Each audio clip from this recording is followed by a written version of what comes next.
आखिर जापान में मशरूम की खेती कैसे होती है और किस तरह जापान के किसान इससे लाखों कमाते हैं और कैसे जापान में हर साल बड़े पैमाने पर इनकी खेती की जाती है, आइए जानते हैं। दोस्तों, जापानी मशरूम बाजार में 1500 रुपए प्रति किलो तक बिकता है और माउंटेन शीता के मशरूम को जापान में कई डिश बनाने में भी इस्तेमाल किया जाता है। आप वीडियो में देख सकते हैं, इन शीता के मशरूम को पिछले हजारों सालों से इसी तरह उगाया जाता है। इसे उगाने का पहला पड़ाव कच्चे लोग्स की तैयारी से शुरू होता है।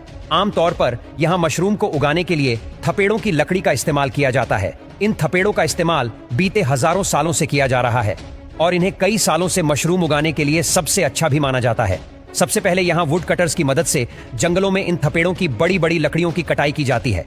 इन लोग्स को अलग अलग नाप की लकड़ियों में काट लिया जाता है। मशरूम स्पोन का मतलब होता है एक सबस्ट्रेट जिसमें मशरूम के माइसेलियम को लगाया गया होता है, जो कि फंगस का रूट लाइक स्ट्रक्चर होता है। ये मशरूम उगाने का शुरुआती स्टेप माना जाता है।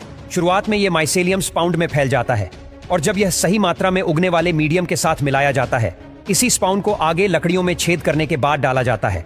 जंगल की लकड़ियों में ड्रिल मशीन से कुछ सुराख बनाए जाते हैं। यहाँ बारीकी और सावधानी के साथ ये सभी सुराख किए जाते हैं और उसके बाद हर एक लोग्स में तकरीबन 30 के आसपास मशरूम स्पोन्स को इंसर्ट किया जाता है। पहले के समय में इस काम को किसान अपने हाथों से किया करते थे, लेकिन आज इस काम के लिए खास मशीनों की मदद ली जाती है। इसके बाद सभी लकड़ियों को इकट्ठा किया जाता है। यहाँ से इन सभी लोग्स को इंक्यूबेशन एरिया तक मशीन की मदद से कैरी किया जाता है और इसके बाद इन्हें ठंडे और ढके हुए शेल्टर्स में ले जाया जाता है। यहाँ इंक्यूबेशन शेल्टर्स में इन ढेर सारी लकड़ियों में जमाया गया मशरूम अच्छी तरह से उगता है।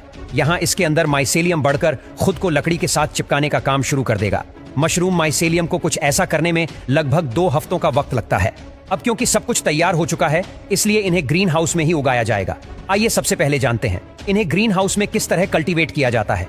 इन ग्रीन हाउस में उगने वाले मशरूम के मामले में नमी और तापमान पर नियंत्रण बनाए रखना बेहद जरूरी होता है। इसके साथ ही इसमें उगने वाले मशरूम की हार्वेस्टिंग भी ज्यादा आसान होती है। मशरूम को हार्वेस्ट करने में 2 साल का वक्त लगता है। यहाँ ग्रीन हाउस में मौजूद एक्सपीरियंस वर्कर्स मिलकर इन ढेरों मशरूम को हार्वेस्ट करने का काम करते हैं। बारी बारी सब सीढ़ियों पे चढ़कर इन मशरूम को कलेक्ट करके पैकेट में स्टोर करते जाते हैं। चलिए अब आपको भी बताते हैं नेचुरली ग्रोथ मशरूम को सबसे अच्छा क्यों बताया जाता है। इन लंबे थपेड़ों को देखिए, इन्हें पूरे 15 सालों की देखभाल के बाद उगाया जाता है, जिसके बाद इनकी कटाई करके लोग्स तैयार किए जाते हैं जिन पर इन सीता के मशरूम को उगाया जाता है। इसके बाद इन लोग्स के अंदर स्पोन को इंजेक्ट किया जाता है और अगले 2 सालों तक इन लोग्स में मशरूम को उगाने का समय दिया जाता है। हर एक लोग्स की कल्टीवेशन साइकिल 6 से 5 सालों की होती है।